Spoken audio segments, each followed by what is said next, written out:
Welcome back to English in Fluency. I'm your host, Alex, and I am so glad you're here today. I really am, because today's episode is one that I've been thinking about for a while now, and I think if you stick with it all the way through, it's going to make a real difference in the way you understand and use English in everyday life. So here's what I want you to think about for a moment. Imagine someone helps you. Maybe a friend spends the whole afternoon helping you move heavy furniture. Maybe a colleague stays late at work to finish something you couldn't complete. Maybe a stranger on the street stops to give you directions when you're completely lost. And they don't just point and walk away. They actually walk you there. These things happen. Acts of kindness happen every single day. And in English, the way we respond to those moments, the words we choose, the tone we use, the things we notice and name, all of that reveals something about who we are and how deeply we feel. But here's the thing. For a lot of learners, expressing genuine appreciation in English feels awkward. You feel the gratitude inside. It's real. It's warm. It's big. And then you open your mouth, and what comes out is, "Thank you." Just two words. And then the moment kind of fades, and you're left thinking, I wanted to say so much more than that. If that sounds familiar to you, please keep listening. Because today we're going to completely change that. We're going to listen to 3 real conversations between real people in real situations, and we're going to look very carefully at how those people express appreciation, how they make their thank you feel like something bigger and more meaningful than just a social obligation, how they use language to actually connect with the other person, and most importantly, we're going to talk about what you can do with all of this, how you can take these patterns and phrases and start using them in your own English conversations. This is B1 level English.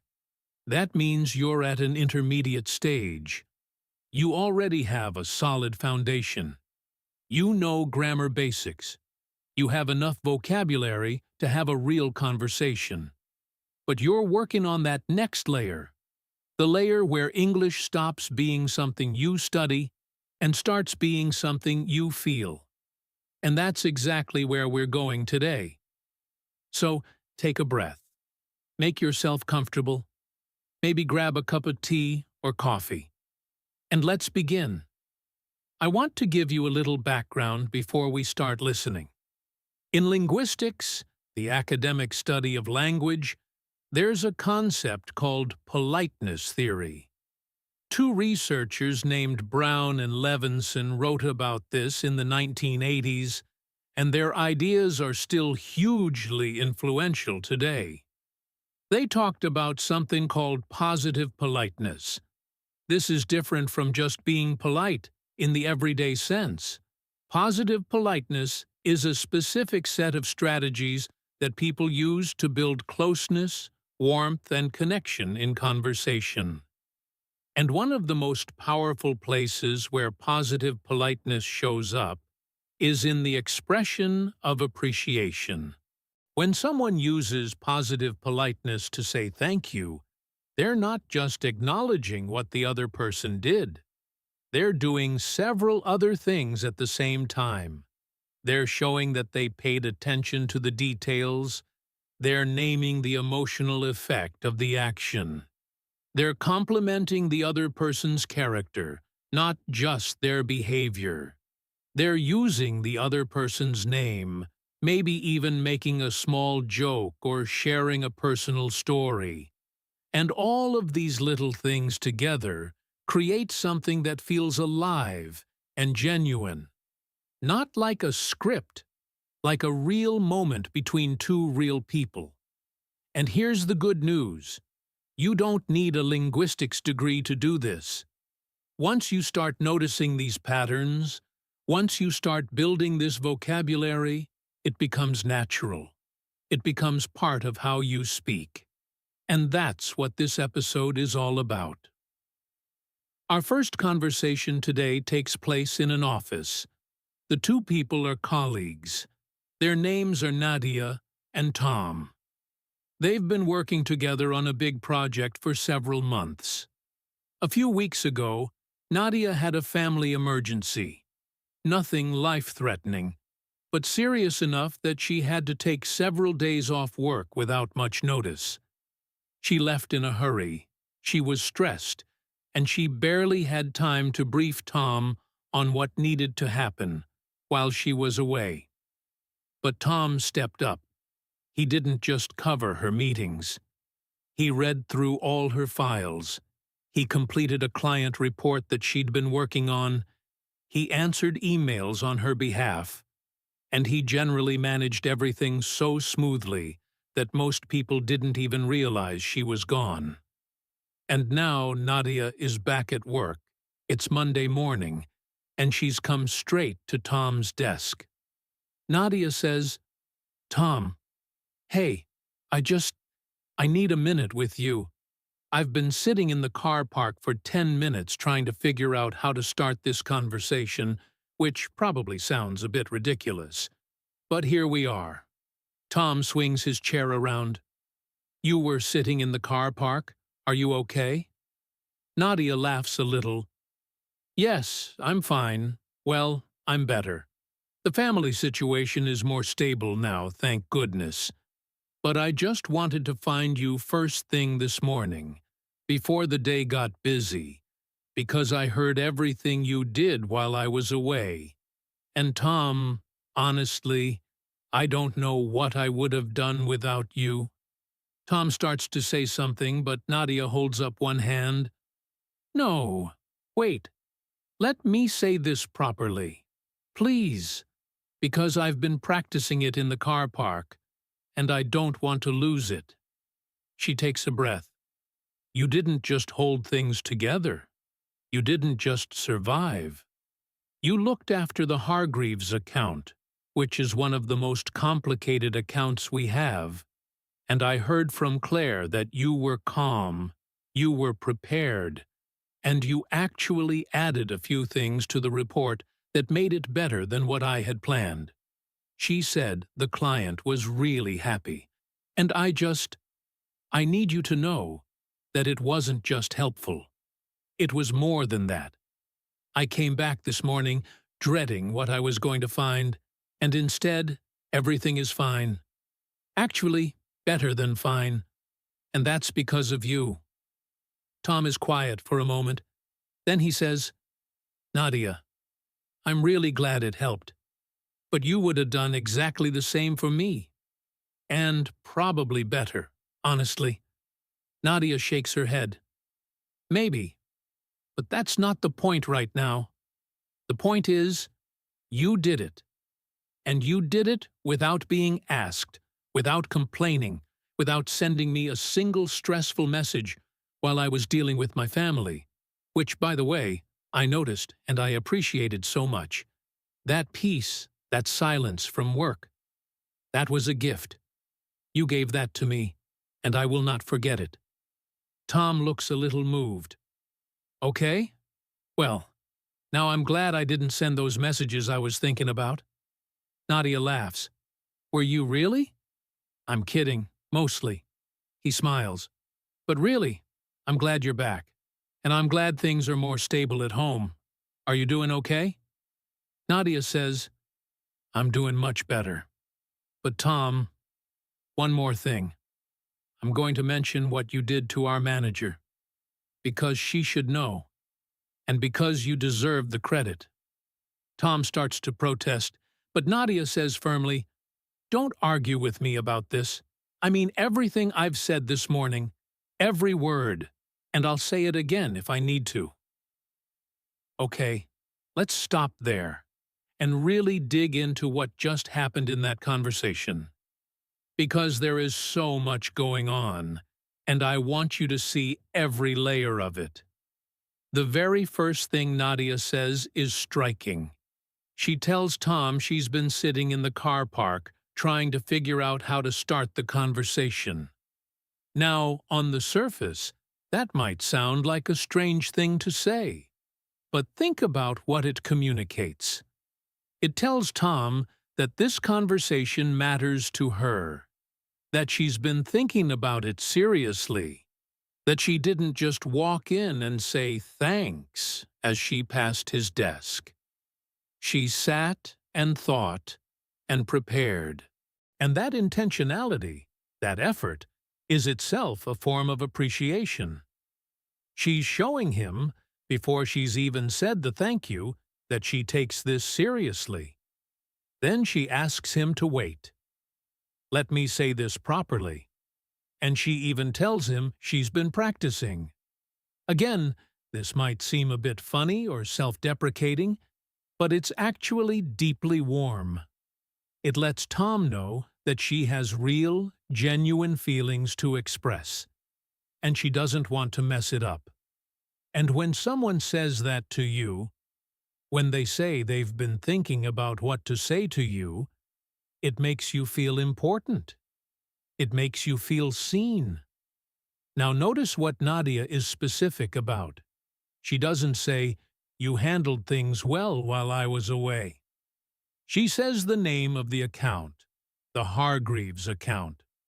She describes it as one of the most complicated accounts we have. She mentions that Tom added things to the report that made it better, and she includes the source of her information. I heard from Claire. All of this specificity tells Tom that Nadia knows what he did, in detail. She wasn't just told Tom was helpful. She investigated.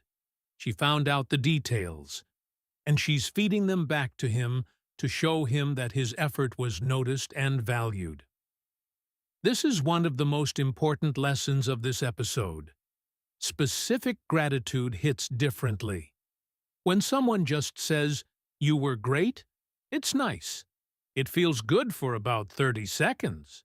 But when someone says, "I heard that you stayed until 7 o'clock on Thursday evening to finish the Hargreaves report, and that you added a section on risk analysis that the client specifically commented on in their reply email," that lands. It says, "I see you.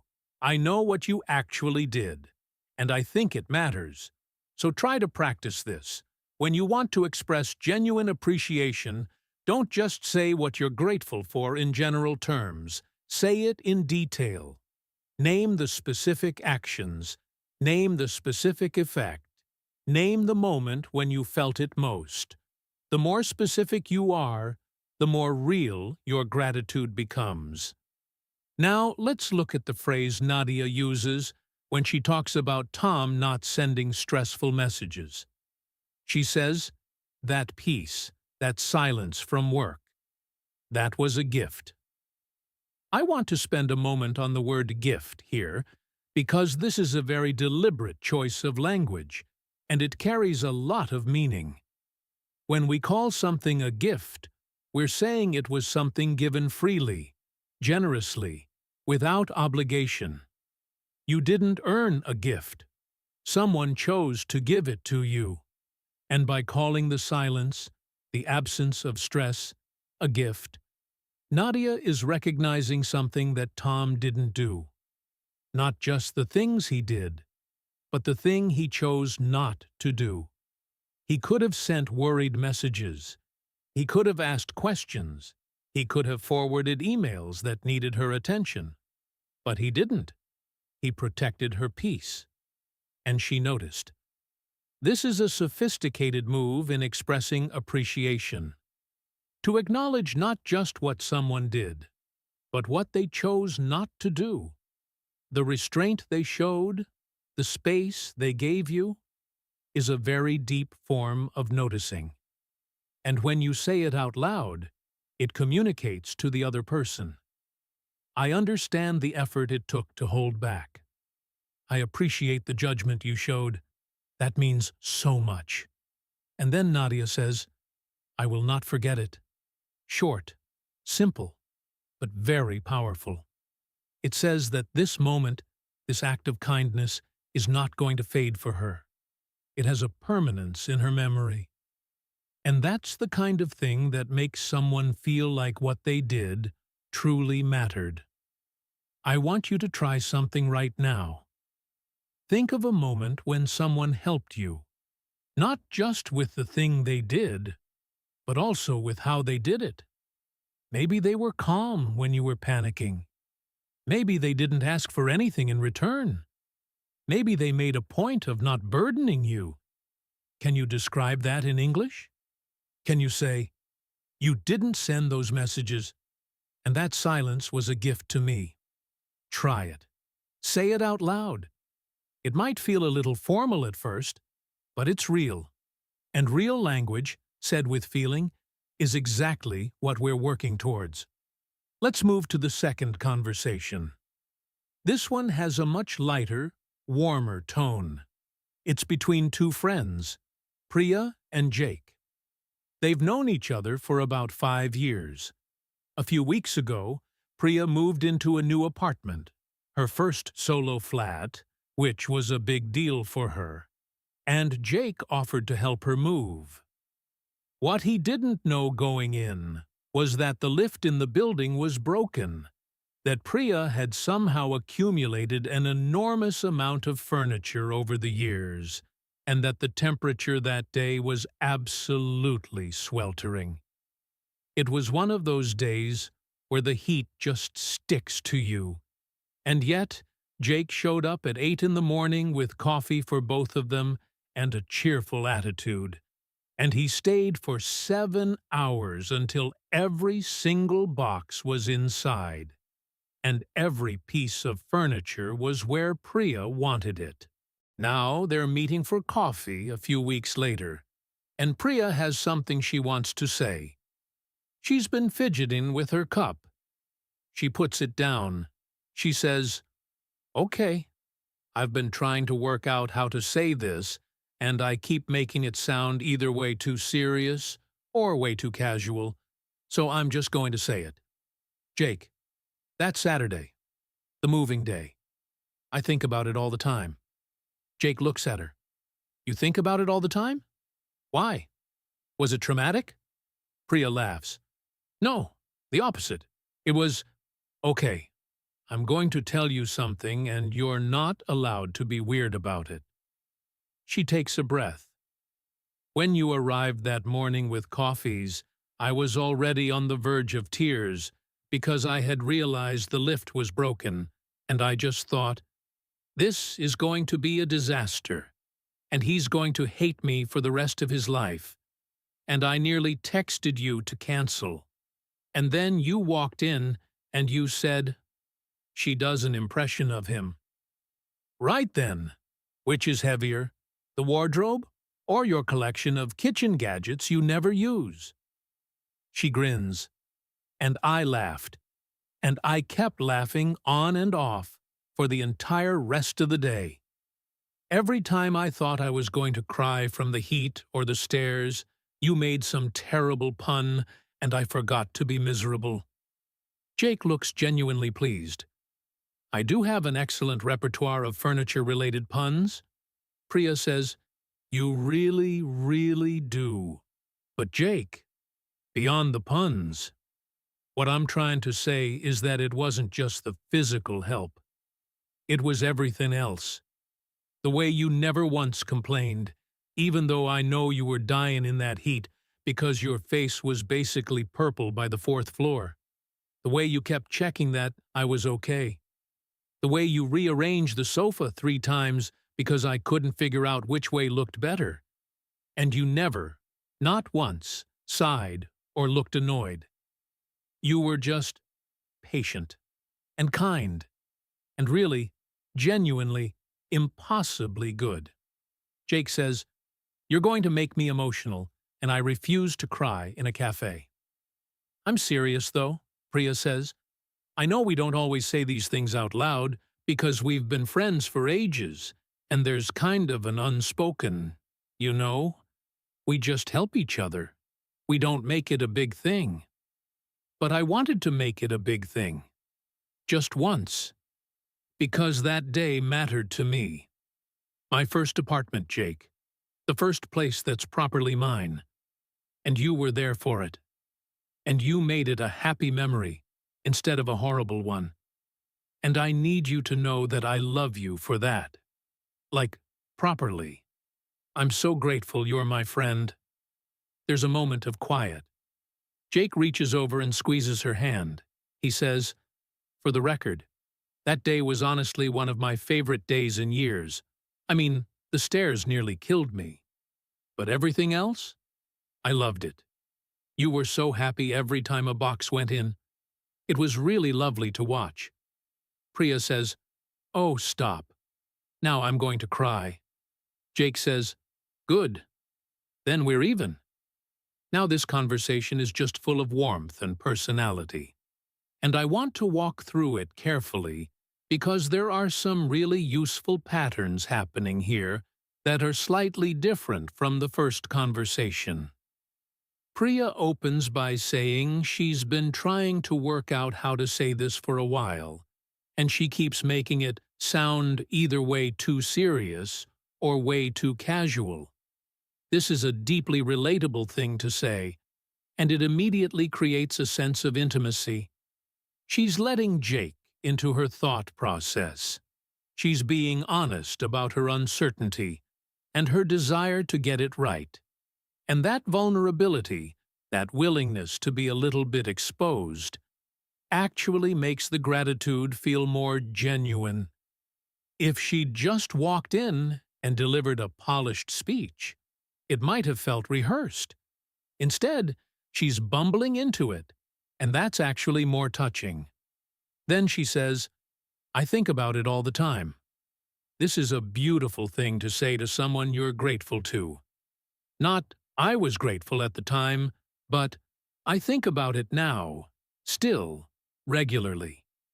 It says the gratitude has not faded, that the memory lives in you. And in friendship, this kind of statement is particularly powerful because it shows the other person that what they did has become part of your story. Notice how Priya recounts the specific moment from the morning. Jake arriving with coffees, making the joke about the kitchen gadgets. She even does an impression of him. This is a really lovely thing to do in a thank you. When you recreate a moment, when you quote someone back to themselves, it shows that you were fully present. You didn't just experience the day. You were paying attention. You were storing it.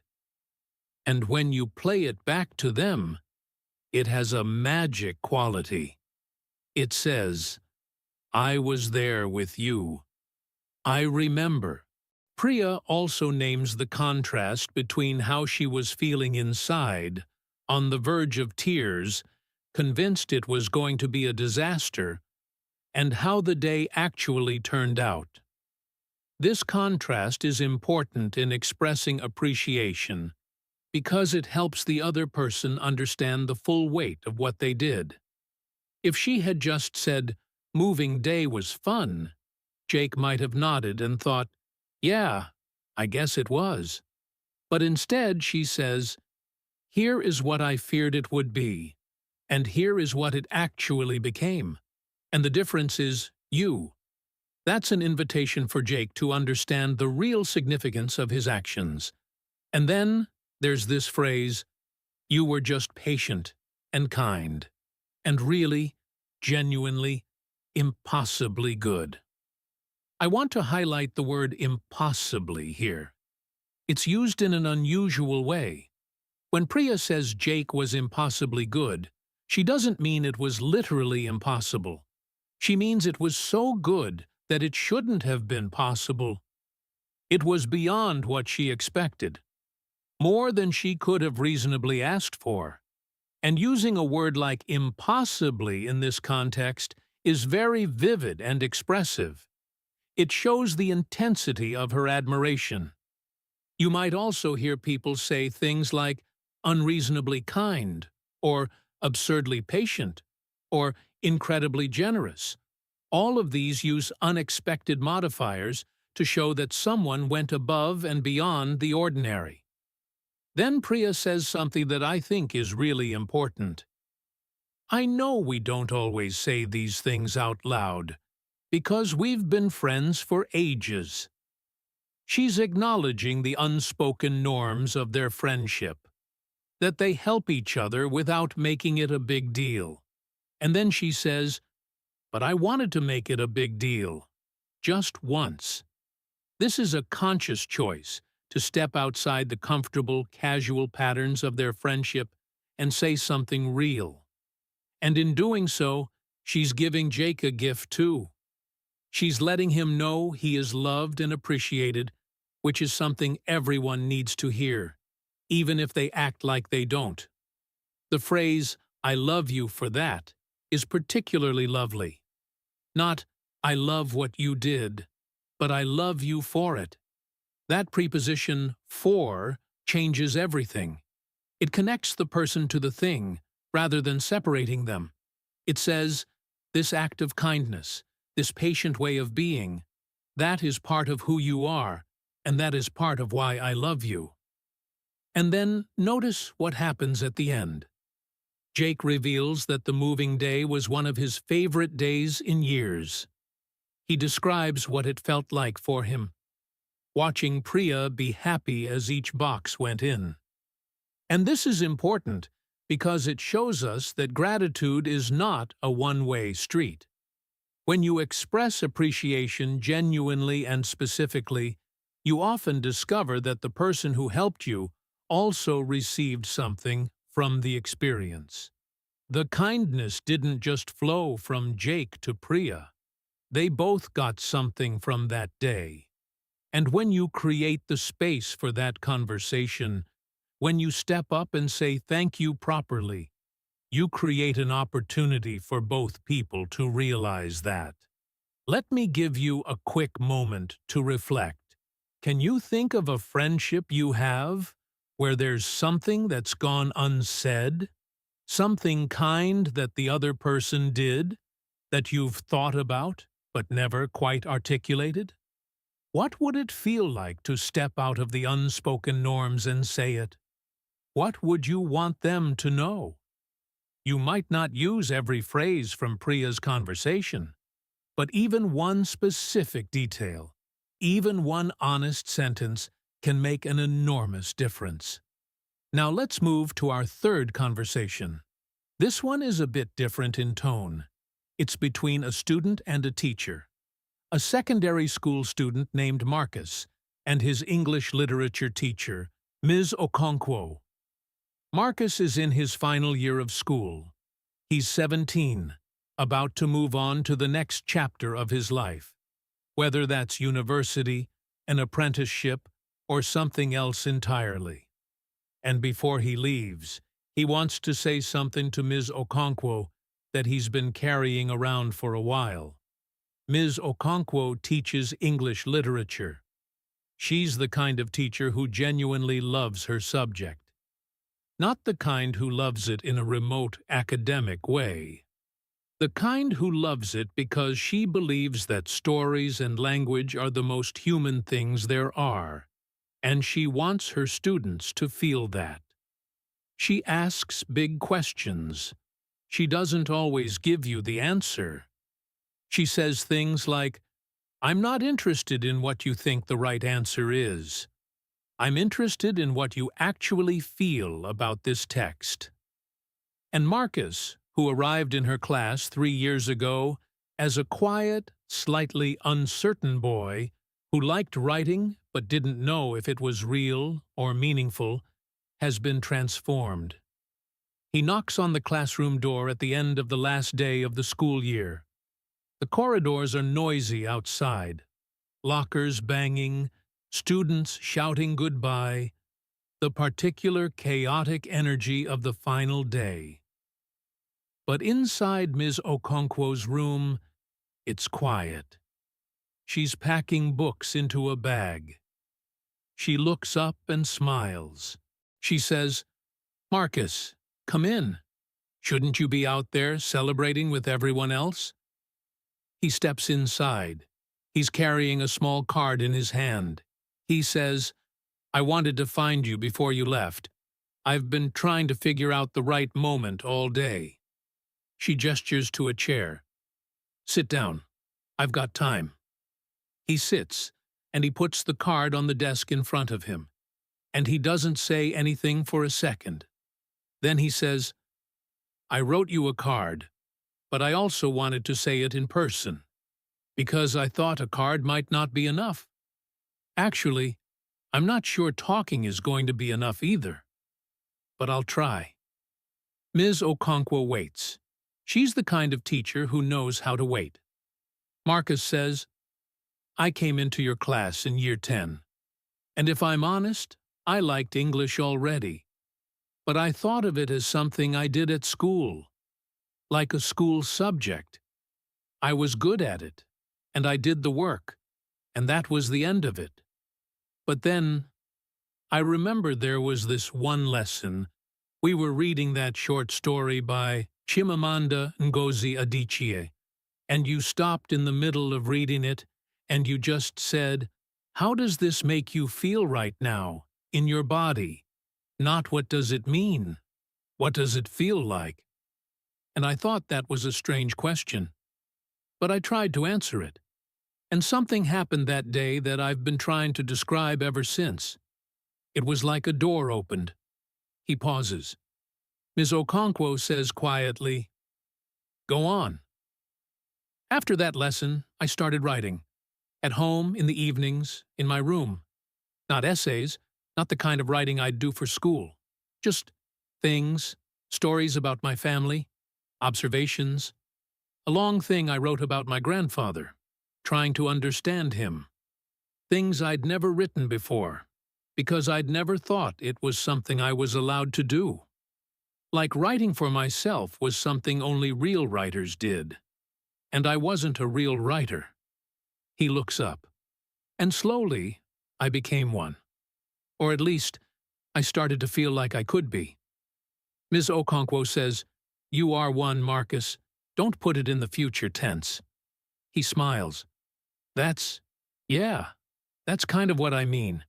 You've been saying things like that for 3 years. Pushing back when I underestimate myself. And I carry those things with me. I actually have a list. He taps his phone. On here, things you've said in class that I've written down. Because they felt important, and I didn't want to forget them. Ms. Okonkwo looks a bit surprised by this. You have a list? Yeah. There's about 14 things on it. He almost laughs.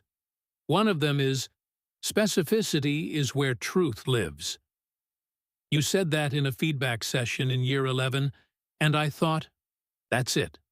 That's the whole thing. I've thought about that sentence probably 100 times since then. Ms. Okonkwo is quiet for a moment. Then she says, Marcus, I want you to know something. Teaching is a strange profession because you do most of it without knowing whether it lands. You plant things, and most of the time, you never find out if they grew.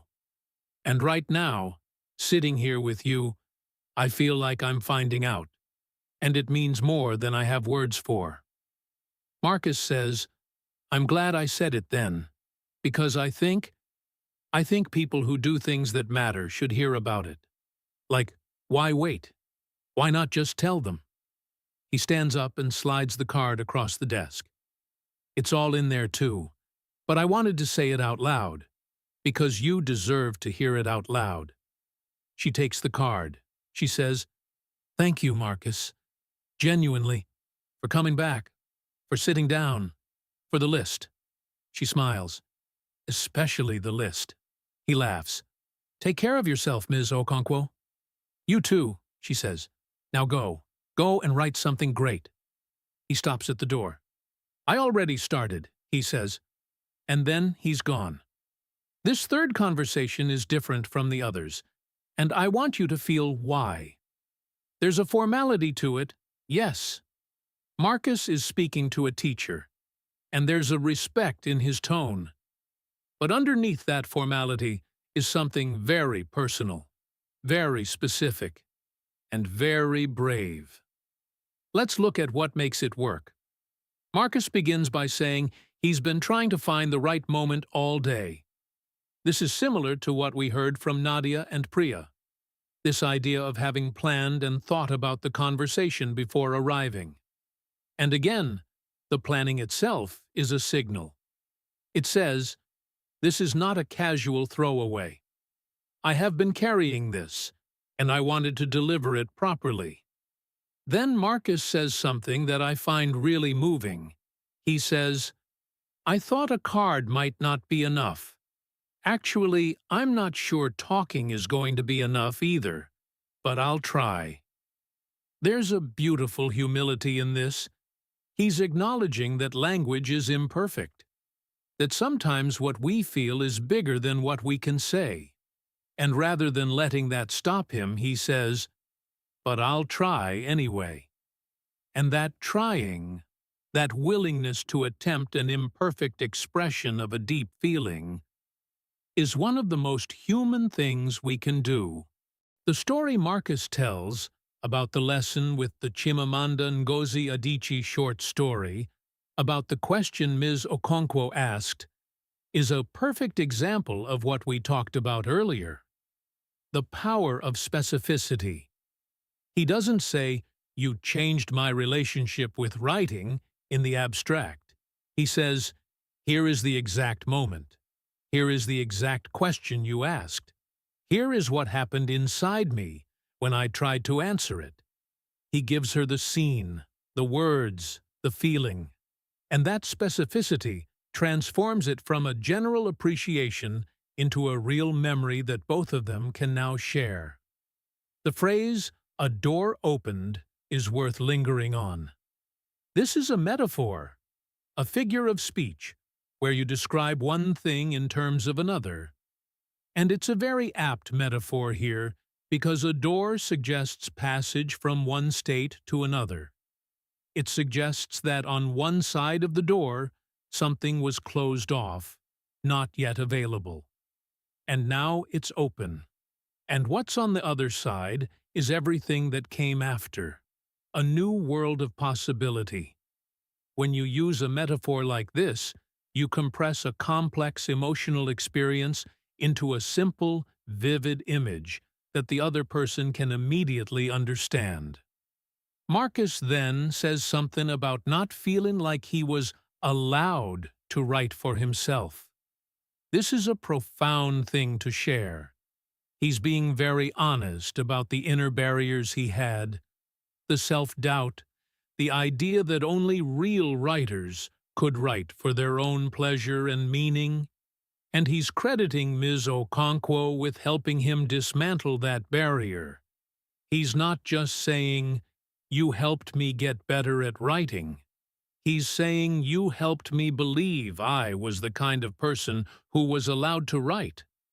That's a deeply significant distinction. One is about skill. The other is about identity.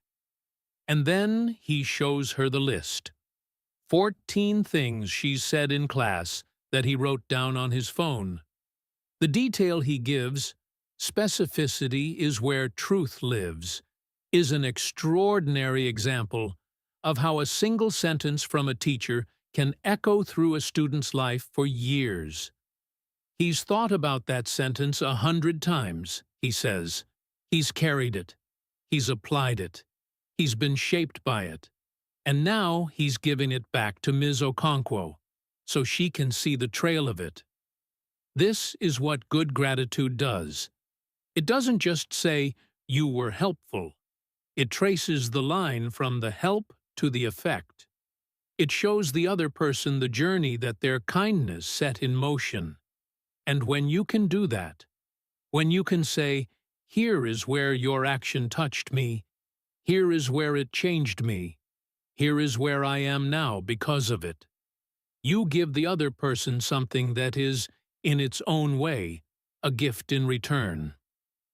Ms. Okonkwo's response is also worth noting. She says that teaching is like planting things without knowing whether they grow, and that this moment with Marcus feels like finding out. This is an image of great honesty. It acknowledges that much of what teachers do, much of what any helper or mentor or friend does, is invisible. The effects are delayed. You do the thing, you say the words, and then the person goes on with their life, and you rarely hear back. And so when you do hear back, when someone comes to find you and says, "Here is what you did. Here is what it became," it's extraordinary. It means the world. And Marcus ends with something simple and brave. People who do things that matter should hear about it. Why wait? Why not just tell them? This might be the most important thing anyone has said in this entire episode, because it's true. And it's something we all know but often don't act on. We feel the appreciation. We think about it. We might even plan to say something someday. But then we get busy, or we feel awkward, or we think the moment has passed, and so we say nothing. And the person who helped us never knows how much it meant. Marcus's challenge is your challenge today.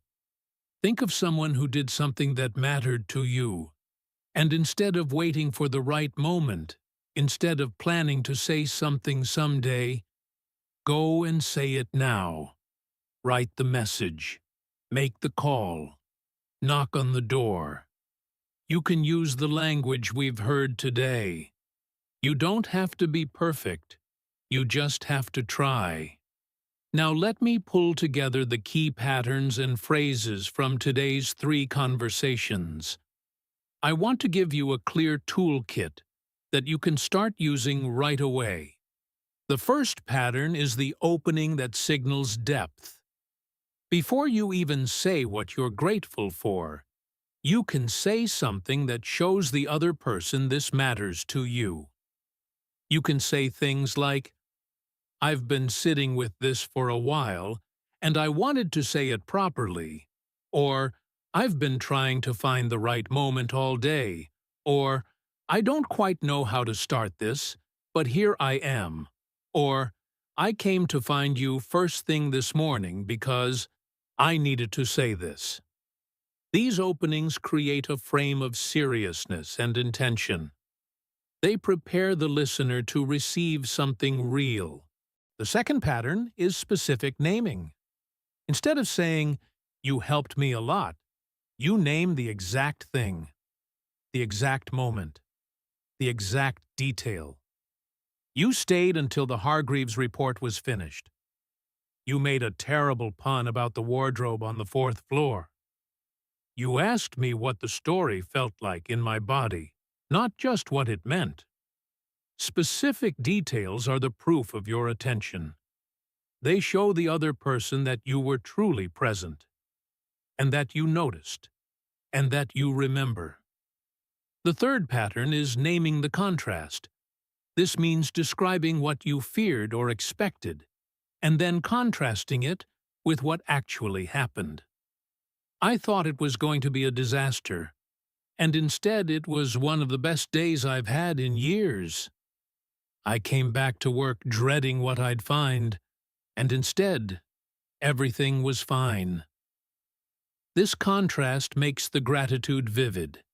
It shows the other person the before and the after, and it makes clear that the difference between those two things is them.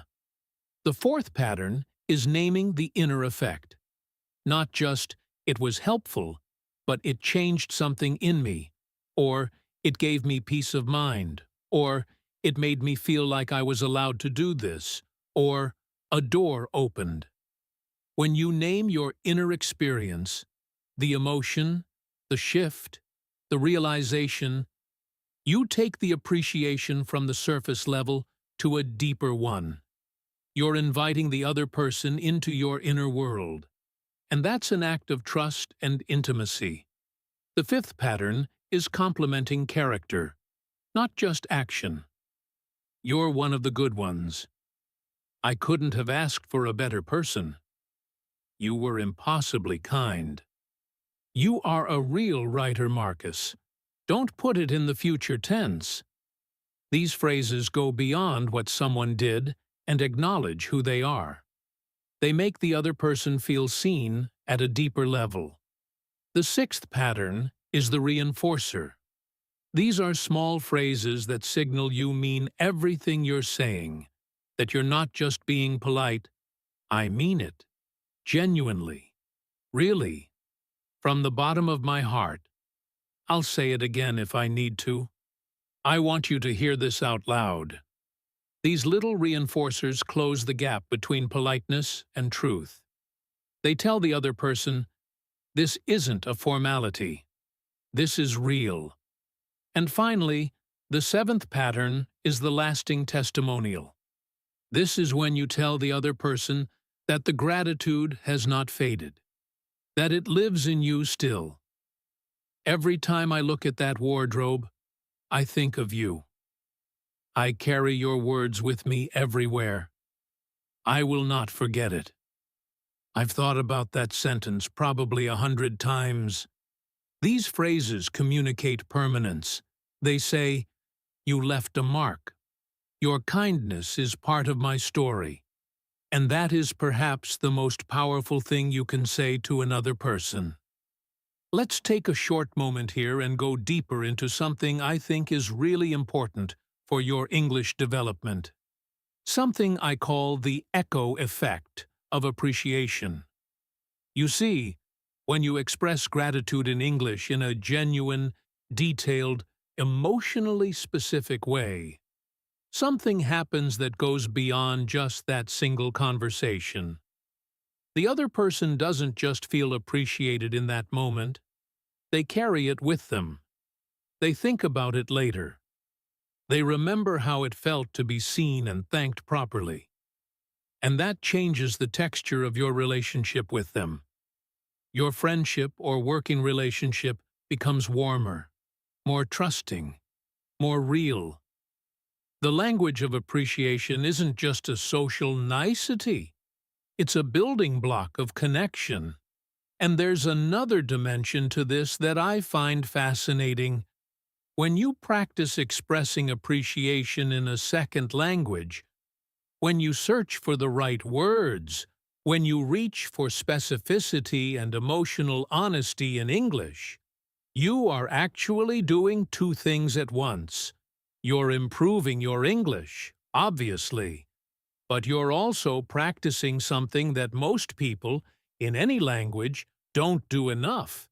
You're practicing the art of noticing, of paying attention to others, of saying out loud what often goes unsaid.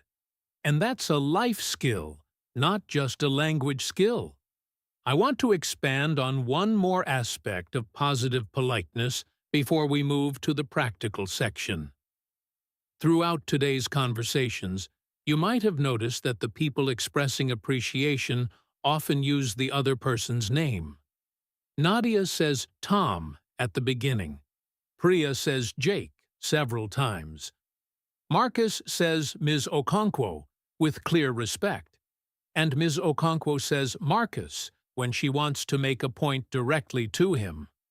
This might seem small, but research on human communication consistently shows that hearing your own name has a powerful effect. It activates something in the brain. It makes you feel addressed, seen, singled out from the crowd. In a conversation, using someone's name says, I am talking to you specifically, not to the room, not to whoever is listening, to you. And in a gratitude expression, this specificity of address adds another layer of warmth. It says, this thank you is yours. I made it for you. So here is a simple practice you can try. The next time you want to thank someone in English, say their name first. Not, thanks so much, but, Sarah, thank you so much. Not, I really appreciate it, but, I really appreciate it, James. It takes almost no extra effort. but the effect on the other person is noticeable. They feel it differently. Try it and see. I also want to talk briefly about tone and delivery, because even the most beautiful words can fall flat if the delivery is off. And I know that when you're speaking a second language, there's often a part of your brain that's focused on the mechanics, the grammar, the vocabulary, the pronunciation. And that can make you sound a little stilted or uncertain even when you have the right words. So here are a few tips for delivering appreciation in English in a way that sounds natural and warm. First, slow down. When we're nervous or uncertain, we tend to speed up. But genuine, heartfelt gratitude is almost always spoken at a slower pace. It has pauses. It has moments where the speaker collects their thoughts. Those pauses are not a weakness. They signal that what you're saying matters. So resist the urge to rush through a thank you. Let it breathe. Second, make eye contact if you're saying it in person. We communicate so much with our faces, and the warmth in your expression will support and reinforce the warmth in your words. Even if your English is imperfect in that moment, eye contact says, "I am here, I am present, and I mean this." Third, don't be afraid of emotion. In many cultures, showing emotion, even positive emotion like gratitude, can feel embarrassing or overly personal. But in English-speaking contexts, especially in informal or semi-formal situations, a little visible emotion is actually a sign of authenticity. If your voice gets a bit soft, or if you laugh a little out of awkwardness, or if you have to take a breath before the important part, that's fine. That's human. And it makes what you say feel more real. And fourth, and this is important, don't apologize for saying it. You'll notice that none of the people in today's conversation say, "Sorry for being so serious," or "I know this is a bit embarrassing," in a way that undermines what they're saying. Priya jokes about it a little, but she never actually backs down from the sincerity. When you express appreciation, you are doing something kind, something brave. You don't need to apologize for it. Now I want to do something a bit different. I'm going to give you some practice scenarios, and for each one, I'd like you to think about what you would say. Not just the basic thank you, but a fuller, more emotionally present version using the patterns we've explored today. I'm going to describe the situation, and I want you to pause, think, and actually try to form the words in your head. You can even say them out loud if you're somewhere you feel comfortable doing that. Scenario 1. Your neighbor helped you carry heavy grocery bags up 3 flights of stairs when you were struggling. She didn't have to. She was on her way somewhere else, and she put it aside to help you. Think about that. What would you say to her? What was the specific thing she did? What was the effect on you? Physical relief? Yes. But also maybe the warmth of being cared for by a neighbor. What would you want her to know about what that felt like? Try forming a few sentences. Maybe start with something like, "I've been meaning to say something to you. What you did last Tuesday, stopping everything to help me with those bags? That was such a kind thing to do. I was so tired and a bit overwhelmed, and the fact that you just stopped and came and helped without even being asked, it meant a lot, really. And came and helped without even being asked. It meant a lot, really." Scenario 2. A colleague helped you prepare for a big presentation by giving you detailed, honest feedback on your slides the night before. They spent an hour on it, even though they had their own work to do. And because of their feedback, your presentation went really well. Your manager even mentioned it. What do you say to your colleague? Think about being specific. The hour they spent, the feedback that was honest and useful, the effect on the presentation, the way your manager responded. Try to form an expression of gratitude that shows you noticed all of that. Scenario 3. A teacher or a mentor or an older person in your life said something to you once, maybe years ago, that you've carried with you ever since. Something that changed how you saw yourself, or what you believed was possible for you. And you've never told them. How would you approach that conversation? What would you say? What would you want them to know about the journey that their words set in motion? Take a moment with each of these. Don't rush past them. This is where the real language learning happens, not in passively listening, but in actively trying, in reaching for the words, in discovering what you can and can't yet say, and noticing the gap so you can work on it. Before we finish, I want to give you your homework for this week. And I'm being serious. Please actually do this. Step 1. Think of one person in your life who has done something meaningful for you. It doesn't have to be something enormous. It could be something small that stayed with you. A colleague who covered for you once. A friend who showed up without being asked. A teacher who said something that opened a door. A family member who gave you a kind of peace you didn't know you needed. Step 2. Write down what they did. Be specific. Name the exact thing. Name the exact moment.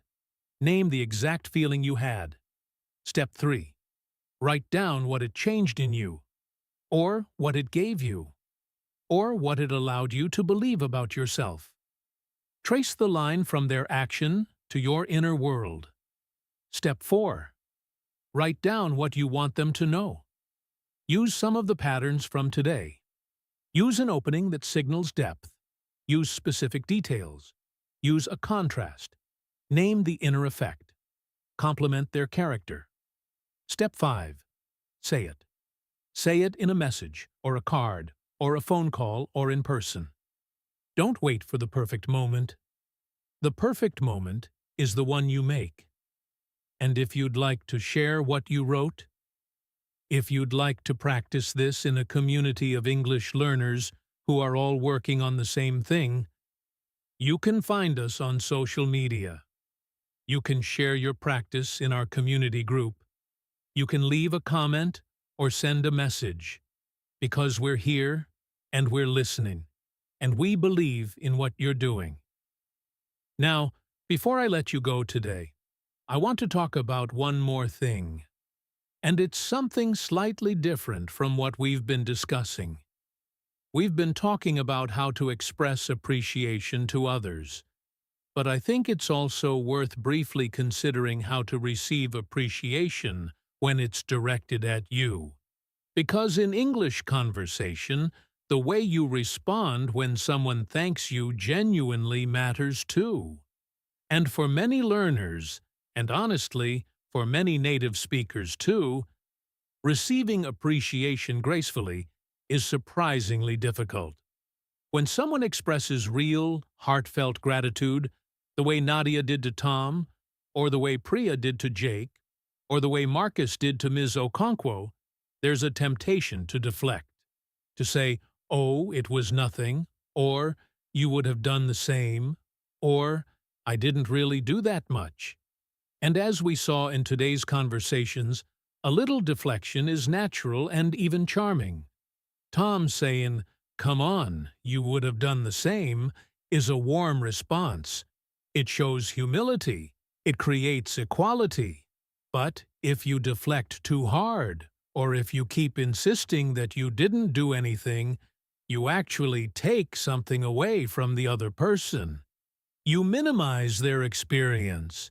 You make it harder for them to give you the gift they're trying to give. So, what does receiving appreciation well look like in English? A few patterns are worth noting. First, there's the simple and sincere acknowledgement. Something like, "That really means a lot," or "Thank you for saying that," or "I'm really glad it helped." These phrases say, "I hear you. I accept what you're saying. I'm not going to push it away." They let the gratitude land. Second, there's the reciprocal warmth. This is when you respond to appreciation by expressing your own. Like when Ms. Okonkwo tells Marcus that this conversation means more to her than she has words for. Or when Jake tells Priya that moving day was one of his favorite days in years. You receive the gratitude and you offer something back.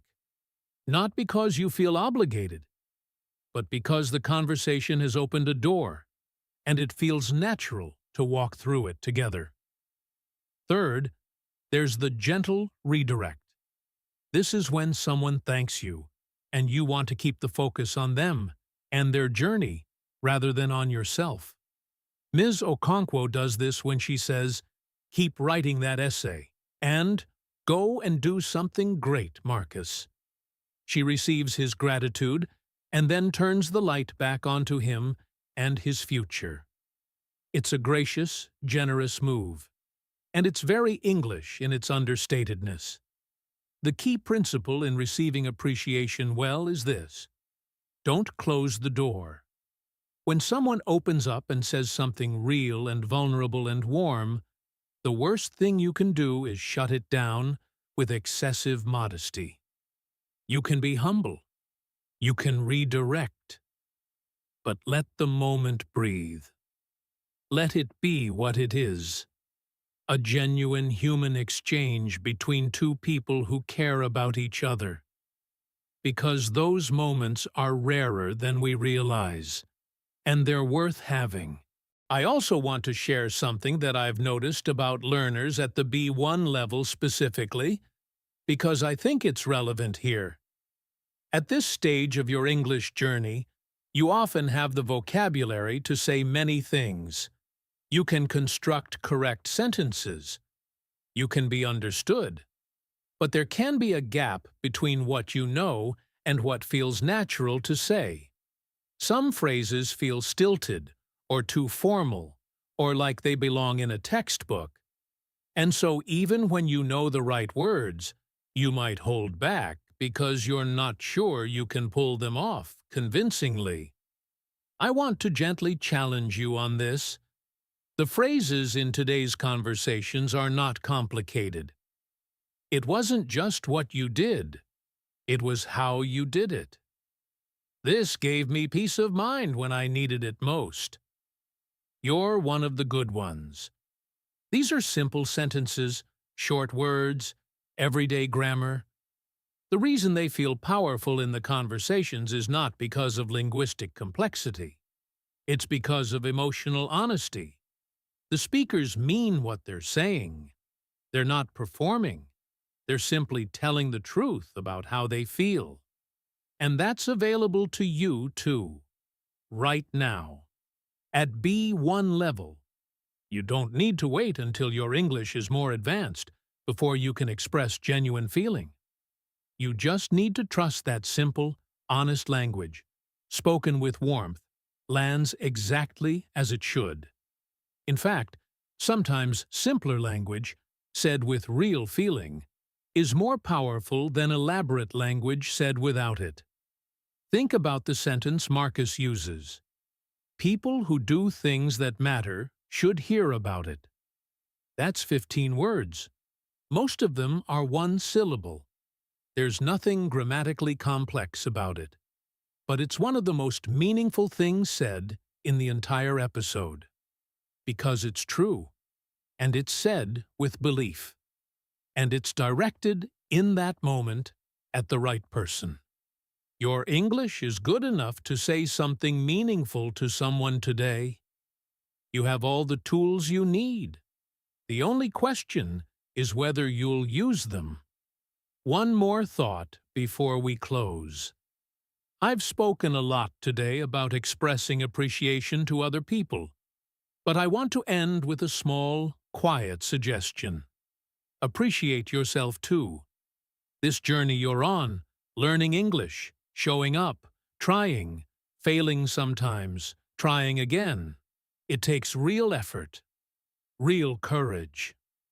And you don't always hear that acknowledged. So I want to say it. What you're doing matters. The fact that you listened to this episode all the way through, that you thought about the conversations, that you maybe paused to try a phrase out loud or imagined yourself in one of those situations, that's not nothing. That's the work. And the work is what makes the difference. Be kind to yourself when the language doesn't come easily. Be patient with yourself when you stumble or forget a phrase you learned. Language learning is not linear. It has ups and it has downs, and it has long, flat stretches where nothing seems to be improving. And then, suddenly, like a door opening, everything shifts. And you realize how far you've come. I believe in your ability to speak English with warmth, fluency, and genuine feeling. Not someday. Now. Today. With what you have. And every episode we make here at English in Fluency is designed to give you a little more of what you need to do exactly that. Thank you sincerely for your time and your trust. Learning a language is one of the most courageous things a human being can do. You are stepping into something that is not yet comfortable. You are making yourself vulnerable to imperfection, to misunderstanding, to the feeling of not being quite yourself yet. And you are doing it anyway. Every time you press play on this podcast, every time you sit down to listen and think and practice, you are doing something brave. And I see that. And I want you to hear it. That matters enormously. So thank you for being here with me today. I hope somewhere in today's conversations you found something that felt true and useful and real. Because if there is one thing I'd love for you to carry with you when you close this episode, it's this. The language of appreciation is the language of connection. And connection, real, warm, human connection, is what English and every language is ultimately for. I'm Alex. This is English in Fluency. Keep listening, keep practicing, keep going. Until next time, take very good care of yourselves.